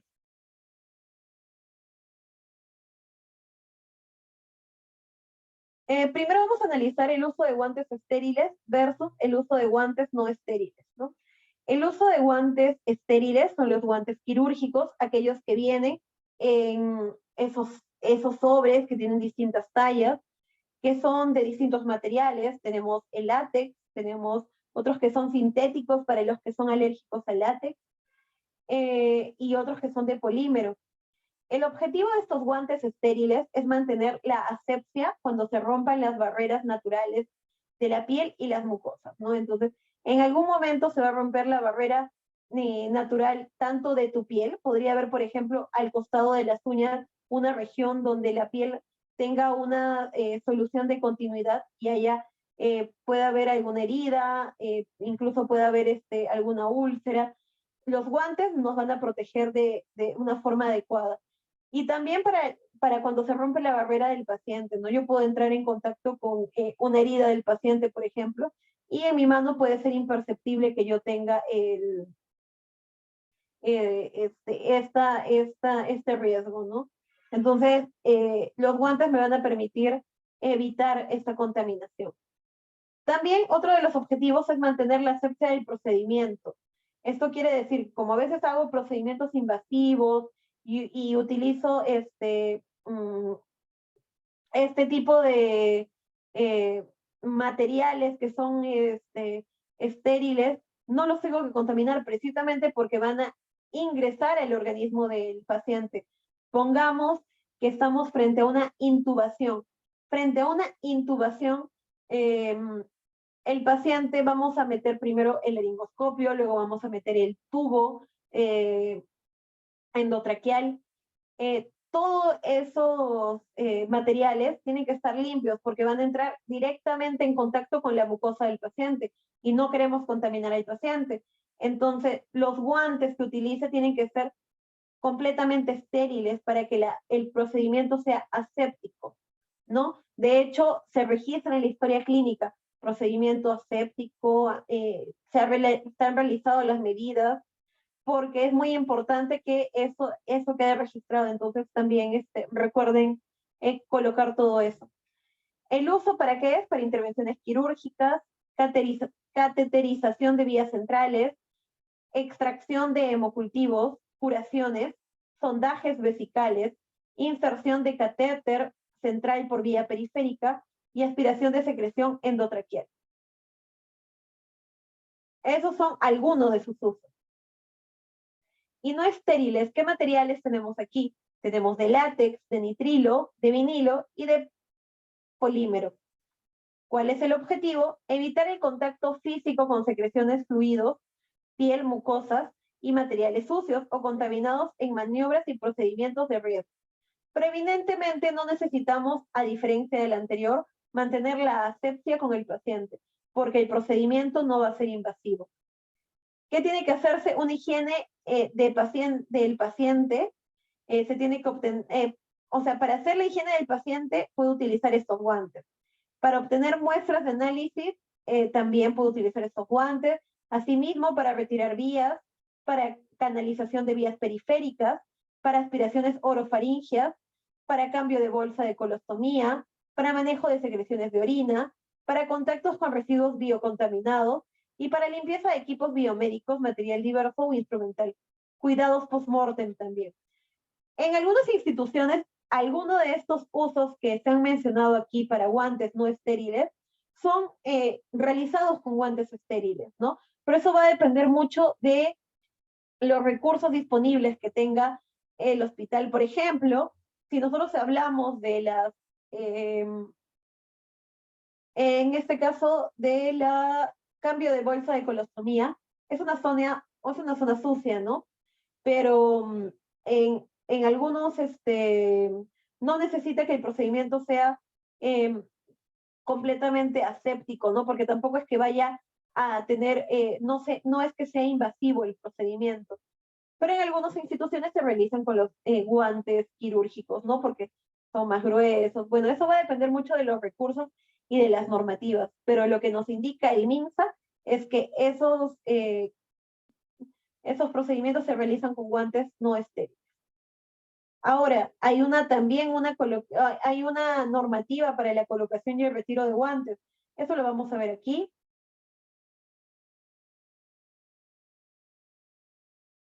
La colocación adecuada de los guantes estériles es primero abrir el paquete de guantes por donde se indica en el envoltorio, siempre preservando la asepsia. Nosotros sabemos que cuando abrimos hay una zona que va a estar limpia y una zona que va a estar sucia.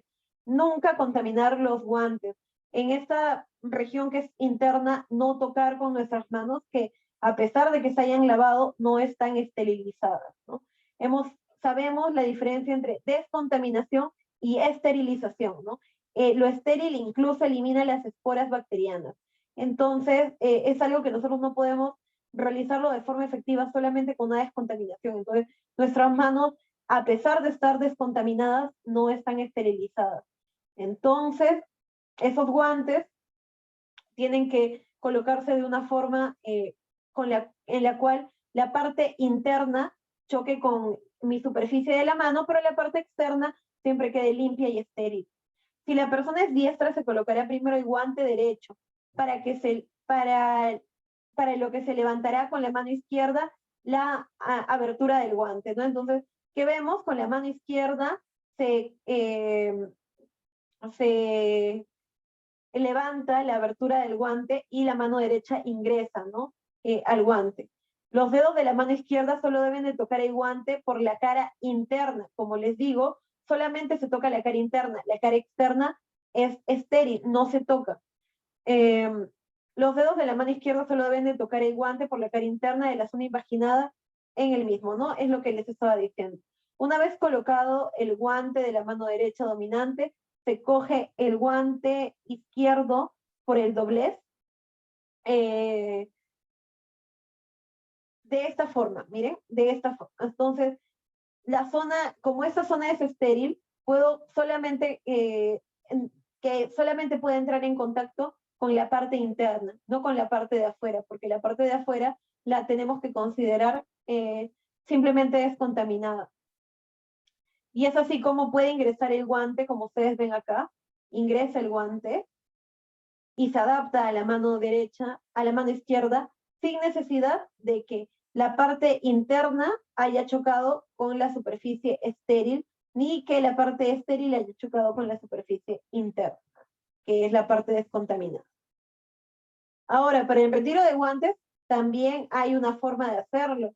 A veces nos olvidamos de que también existe una forma de retiro, pero de hecho muchas de las contaminaciones que se hacen, muchos de los contagios dentro de los hospitales también se realiza por un error en el retiro de estos equipos de protección personal.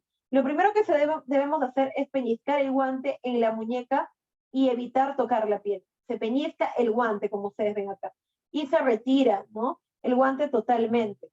Recoger el guante con la otra mano, manteniéndolo sujeto y arrugado. Lo coges con la otra mano como se ve en esta figurita, ¿no? De acá. Y después se deslizan los dos dedos dentro del guante. Miren, los dos dedos están por la parte interna del guante, esta parte que estaba descontaminada, y no tocar la parte exterior del guante porque la parte exterior probablemente ya haya entrado en contacto con secreciones biológicas. Retiramos el segundo guante de forma firme y rápida, y una vez que nos quitamos los guantes, se desecha, ¿no?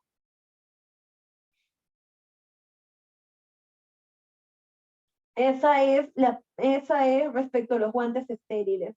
También hay en esa normativa 456 la forma de colocación de guantes no estériles, ¿no? Lo primero es sacar un guante de la caja.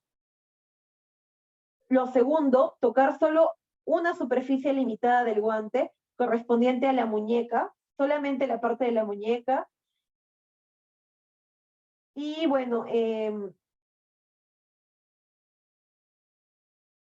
como dice aquí, en el borde del puño, ¿no? Entonces solamente en esta región, la región distal a los dedos. Se tiene que poner el primer guante e inmediatamente se saca el segundo guante de la caja con la mano sin guante. Y al tocar solo una superficie limitada del guante correspondiente con la muñeca, nuevamente solamente se toca la parte de la muñeca, para evitar tocar la piel del antebrazo con la mano. Se debe tomar la superficie de forma externa con el guante que ya se ha colocado, como se indica en la figura número 5, con los dedos doblados para no entrar en contacto con la mano, que como les digo, si bien es cierto está lavada, se debe evitar el contacto entre el interior con el exterior, ¿no? Porque tiene que marcarse un límite. Aquí es menos importante esta diferencia. En los guantes estériles es muchísimo más importante porque la superficie estéril debe preservarse para que se mantenga la asepsia del procedimiento invasivo. Sin embargo, estas medidas son importantes tomarlas, ¿no? Y una vez así, estirar ya nuestras manos. Y para el retiro se realiza de una forma similar al retiro de los guantes estériles, ¿no? Ahora, probablemente más importante aún es la colocación de las mascarillas. Aquí tenemos la colocación del respirador N95. Lo primero que tenemos que hacer es presionar el clip nasal interno. Lo segundo es sostener el respirador de manera que la parte externa esté apoyada en la palma. Como ustedes ven, la parte externa, la parte que no da para la cara, está apoyada sobre la palma de la mano, ¿no? Y los elásticos están en la parte inferior, ¿no? por debajo de la mano, como se indica acá. Déjenme acercar un ratito, tuve problemas para acercar. Después de eso, se acerca a la cara. Como ven acá, las cintas están por debajo de la mano, eso es muy importante. Luego se tiene que acercar a la mano y colocar el respirador por debajo del mentón. El mentón tiene que estar adentro de la mascarilla y con el clip nasal hacia arriba, ¿no? El clip nasal acá. Hay algunas ocasiones donde han habido errores, pero bueno.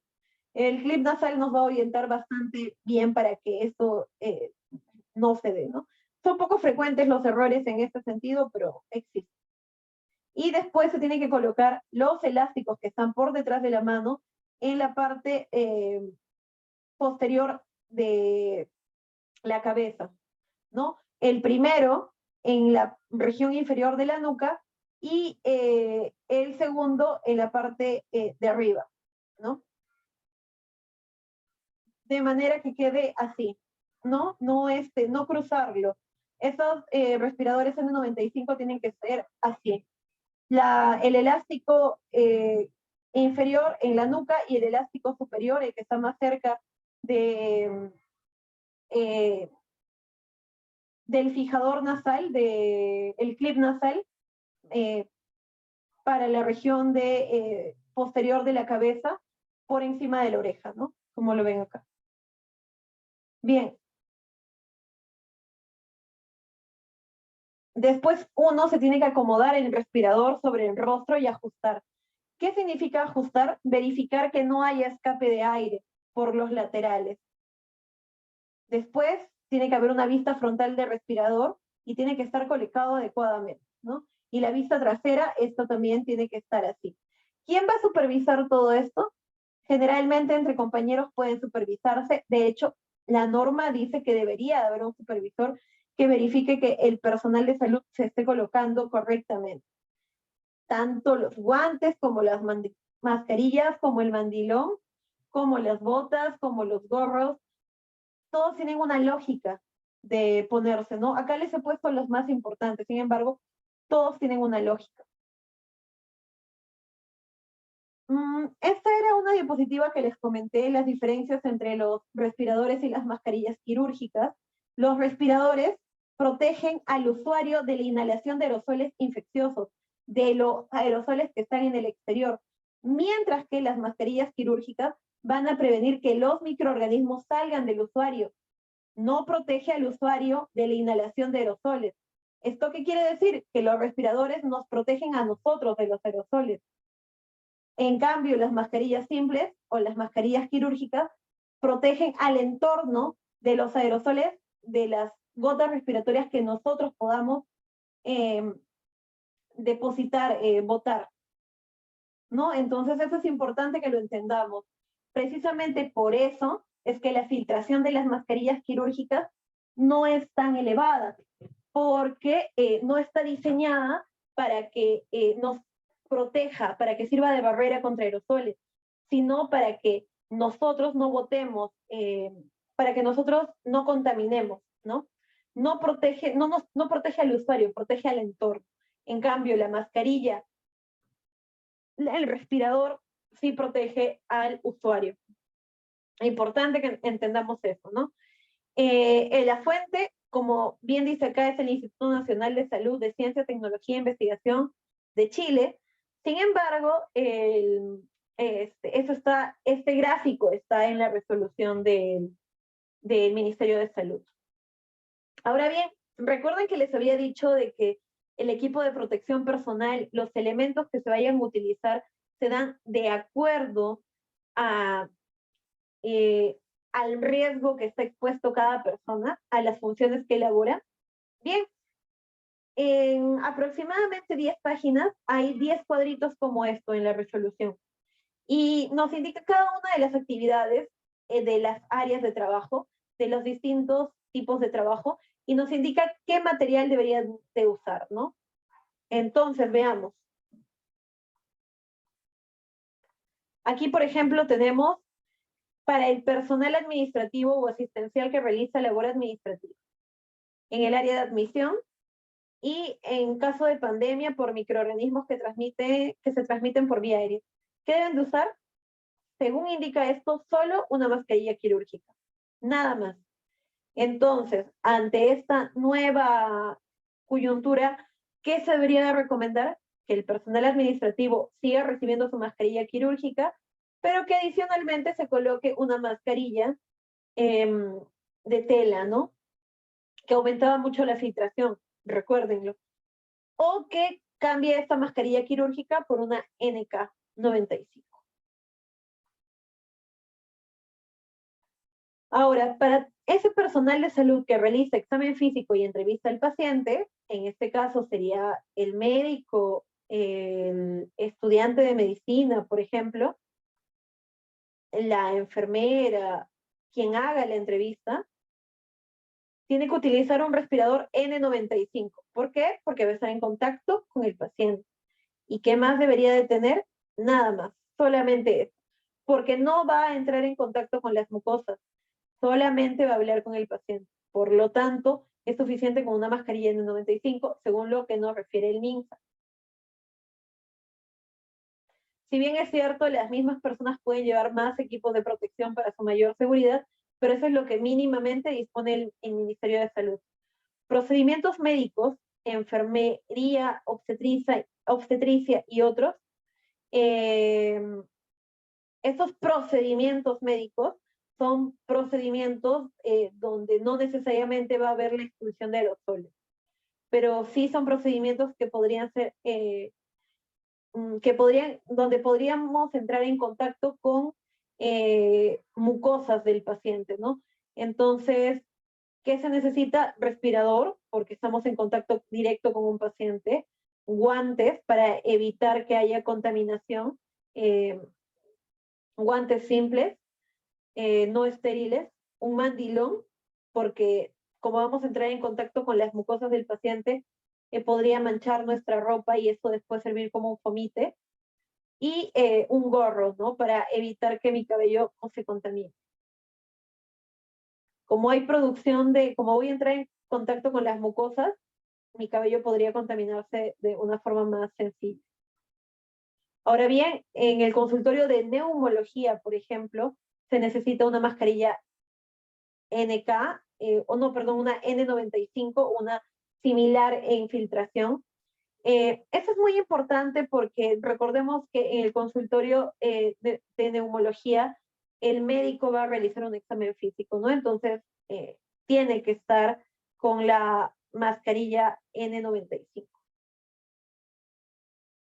El mandilón también. Y nada más. La atención por la cirujana dentista debería de tener los elementos de una mascarilla, de un respirador N95, guantes, mandilón, gafas, protección ocular, protección facial y gorro perdón. Ya habíamos dicho todos los demás. Entonces, estos son los equipos dependiendo de cada uno de los elementos del equipo de protección personal, dependiendo de cada una de las funciones. Como ustedes ven, acá pueden ver apoyo del cirujano dentista por personal técnico asistencial, área de TBC, personal de archivo. También tenemos aquí al personal administrativo, de admisión, de triaje, de sala de observación, unidad de trauma shock. Por ejemplo, en la unidad de reanimación o de trauma shock se requieren más elementos, como pueden ver acá, ¿no? Es el primero, el segundo, el tercero y el quinto. A ver, veamos cuáles son. El respirador N95, los guantes, el mandilón y la protección ocular, ¿no? Entonces también en tópico va a haber otros elementos en la sala de aislamiento. Para el personal de limpieza también está especificado. Para el personal de salud que va a hacer una valoración del paciente, esto es en hospitalización, el anterior era en emergencia. Para procedimientos médicos, para aislamiento, no solamente está de acuerdo a la función, sino de acuerdo al lugar. Miren, esa es consulta externa, esa es emergencia, esa es hospitalización, este es centro quirúrgico, este es centro obstétrico, esta es unidad de cuidados intensivos. De hecho, yo he colocado solo 3 cuadros, pero hay más de 10. Como les digo, ustedes pueden descargar esta resolución. Es muy simple descargarla, si quieren también se las paso. Pero básicamente estas son las normas. Está bien detallado cuáles son los implementos que tiene que tener cada persona. Ahora, tomemos en cuenta que podemos hacer ciertas modificaciones, ¿no? Nosotros también. Por ejemplo, llevar la mascarilla de tela si es que solo somos personal administrativo. Eso es muy importante. Y también es importante estos pasos de aquí, por eso he dejado unos minutos para revisar estos pasos. ¿Por qué es importante el retiro de los equipos de protección personal? Porque a veces la mayor contaminación se da aquí, en el retiro. Esa es la colocación, perdón, y ese es el retiro. La colocación va a depender mucho de los materiales que nosotros tengamos, al igual que el retiro, ¿no? De los materiales que tengamos según la función que vamos a elaborar. Veamos tanto la colocación como el retiro. Perdón. Veamos la colocación. Lo primero que tenemos que hacer es quitarnos todos los objetos personales. Joyas, reloj, teléfono móvil, bolígrafo, todo. Lo segundo es ponerse el traje aséptico y el protector de calzado o botas, si es que me corresponde, ¿no? Entonces, en ese orden. Tercero, hacer una inspección visual para cerciorarnos de que todos los componentes del EPP sean del tamaño correcto y de la calidad apropiada. ¿Qué quiere decir?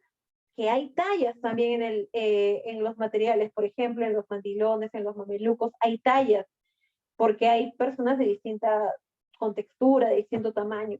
Entonces, tengo que asegurarme de que sea de mi talla. Un mandilón muy grande, cuando soy muy chiquita, podría ocasionar que haya errores, porque como sobra mucha tela, podría haber un entorpecimiento del procedimiento. Y que sea un mandil muy pequeño la persona muy grande, podría ocasionar de que hayan zonas desprotegidas, ¿no? O que no, simplemente no cierre y no sea efectivo. Tengo que asegurarme de que sea de mi talla. Cuarto, iniciar el procedimiento para ponerse el equipo de protección personal bajo la orientación y supervisión de un observador calificado, de un colega. Esto es parte de la resolución. La existencia de un colega que me esté supervisando y que retroalimente la colocación de mi EPP. Realizar la higiene de manos, ya dijimos, con agua y jabón antiséptico o desinfectante de base alcohólica o alcohol gel. Como sexto, ponerse el mandilón desechable en el caso de que así esté indicado. Séptimo, ponerse la mascarilla. Ya sabemos que la mascarilla, cómo se coloca, es un orden en específico el que se tiene que seguir.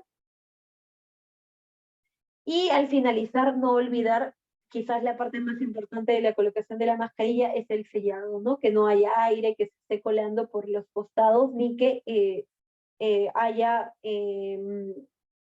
aire que salga ni espacios libres, ¿no? Que puedan permitir el ingreso de aerosoles. Octavo, ponerse el protector facial o protector ocular, si es que así se amerita. Noveno, ponerse el equipo para cubrir la cabeza y el cuello, gorra quirúrgica que cubre el cuello y los lados de la cabeza, preferiblemente con careta protector o con capucha, en el caso de así requerirlo.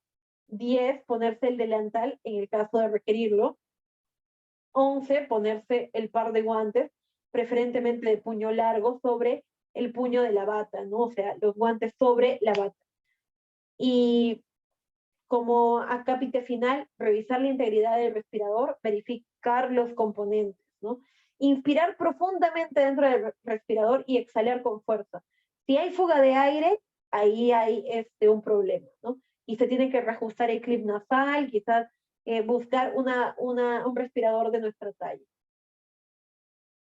Esto respecto a la colocación. Ahora, respecto al retiro, como les dije, a veces el retiro es muchísimo más complicado que la colocación. Entonces hay que tener mucho cuidado. Uno, dirigirse al lugar designado para el retiro de EPP. hay un lugar que debería de ser asignado para el retiro de PPs. No tiene que ser cualquier lugar. Asegurarse que haya recipientes para los desechos infecciosos. Hay zonas donde se colocan estos desechos, ¿no? Debe haber recipientes para los componentes reutilizables. Claro, eso también en el caso de que haya material reutilizable, ¿no? Que generalmente no se recomienda en este contexto. 2, realizar higiene de manos con agua y jabón, con fricción, o con un desinfectante de base alcohólica, con los guantes puestos, ¿no? Entonces, eso es importante.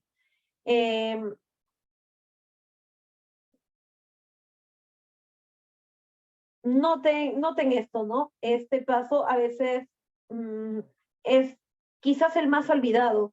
Realizar la higiene de manos con agua y jabón o fricción, con un desinfectante de base alcohólica, con los guantes puestos. ¿Para qué? Para evitar que mi mano contaminada contamine otras regiones con las que estén limpias, ¿no? Cuando yo me esté retirando el equipo de protección personal, sea el elemento mandilón, por ejemplo, y yo estoy utilizando mis manos para retirarlo, si esa superficie no está, por lo menos con una higiene de desinfectante de base alcohólica, podría contaminar el interior de podría, por ejemplo, contaminar la ropa interna que tengo, ¿no? Y eso podría ser peligroso, eso podría ser funcionar como un fomite, ¿no? Después. El tercer paso, quitarse el delantal inclinándose hacia adelante con cuidado para que no haya contaminación de las manos. Al sacarse el delantal desechable, arránquelo del cuello y enróllelo hacia abajo sin tocar la parte delantera. Después desate el cinturón de la espalda y enrolla el delantal hacia adelante, ¿no? Eso tiene que ser no solamente con el delantal, ¿no? Que, bueno, es el menos utilizado en este contexto, pero también para el mandilón, ¿no? La parte interna tiene que ser manejada de tal manera que la parte externa no entre en contacto con la parte interna. Número 4, realiza higiene de manos con jabón o fricción con un preparado de base alcohólica con los guantes puestos. Nuevamente lavado de manos, ¿no? Y sin sacarme los guantes. Recién después de eso se retira uno el par de guantes, ¿no? Cuidadosamente con la técnica apropiada y desechándolos de manera regular. Y nuevamente lavarse las manos, ahora sin los guantes. Quitarse el equipo que cubra la cabeza, el cuello con cuidado para no contaminar la cara, comenzando por la parte trasera inferior de la capucha y enrollándola hacia atrás, hacia adelante y de adentro hacia afuera, desechándola de manera segura, ¿no? Entonces, mucho cuidado acá. Y acá, miren, después de cada paso, higiene de manos. Para sacarse el mandilón, primero desate el nudo y después retire de atrás hacia adelante, enrollándolo de adentro hacia afuera y deséchelo de una manera segura. Para que la parte interna no choque, para que la parte externa no choque con la parte interna, ¿no? Y nuevamente, ¿qué se hace? Lavado de manos. Como 11, sáquese el equipo de protección ocular tirando de las cuerdas detrás de la cabeza y desechándolo de una manera segura, ¿no? Entonces, como dice acá, el equipo de protección ocular también tiene que ser manejado de una forma específica, ¿no? Acá vemos cómo se retira la careta, acá vemos cómo se está retirando los lentes. Y después de eso, ¿qué? Volverse a lavar las manos. En el paso número 13, para quitarse la mascarilla, en la parte de atrás de la cabeza, primero desate la cuerda de abajo. O sea, primero la cuerda de abajo la traigo hacia arriba y la dejo colgando en la parte de adelante. Después se desata la cuerda de arriba también, en la parte de atrás de la cabeza y se lleva hacia adelante, ¿no? Y una vez que está así, recién se retira. Y después, ¿qué se hace? Se lava las manos. Y luego las botas se tienen que sacar sin tocar la parte interna. Siempre es es lo importante, ¿no? La parte interna no tiene que chocar. La parte que ha estado expuesta al contaminante, al agente infeccioso, no tiene que chocar con la parte interna, ¿no? Porque la parte interna sería la que está descontaminada. Entonces no tiene que chocar. Básicamente esa es la lógica con todo. Y después, lavarse las manos una vez más, ¿no? Entonces, es muy importante, como ustedes han visto, cada uno de los pasos y la secuencia de estos pasos. Bueno, son las 7 en punto y hemos concluido. Si hubiera alguna pregunta, me gustaría que me la hagan, por favor.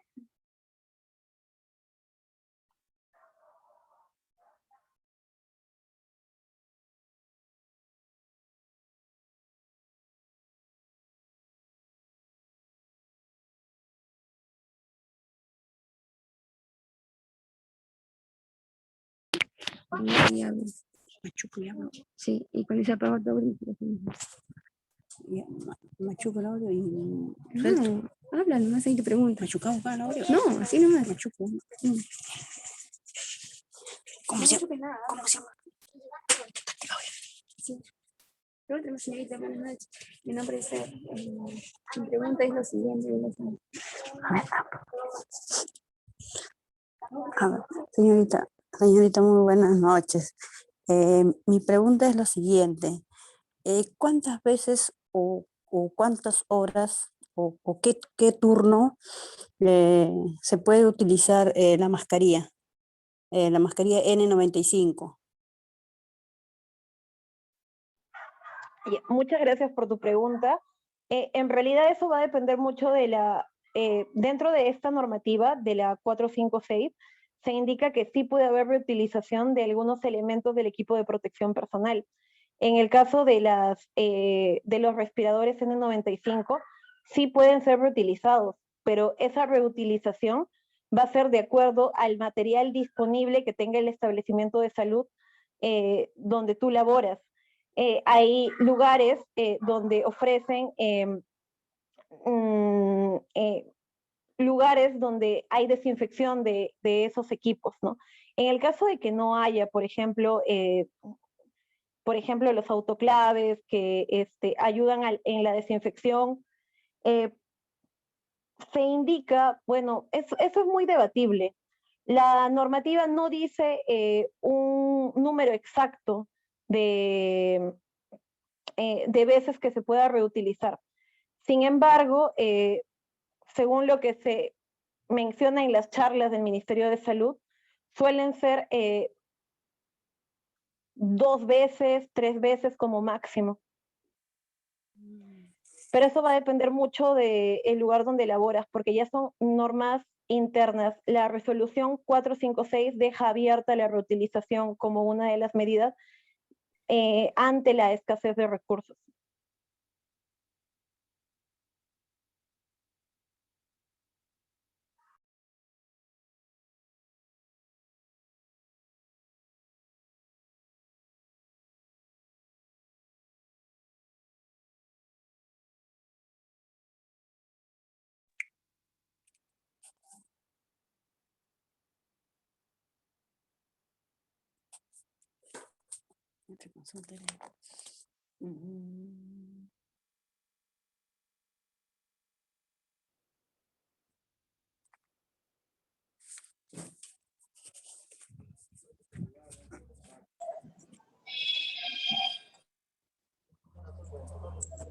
Bueno, muy buenas noches. Ya que no hay preguntas ni consultas, ha finalizado la clase. Muchas gracias a todos los participantes.